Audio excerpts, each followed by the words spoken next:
upo ako. So, dito natin malalaman ang ating first player.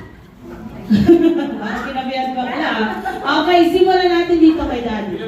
So, kung sino po ang last touch, siya ang ating magiging first player.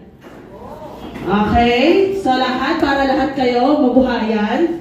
Natutulog na yung iba eh. Okay, ready? Daddy, ipasa mo na yan. Go! Go! Hop, hop! Pasa! Go! Go! Go! Pasa! Ipasa! Ipasa!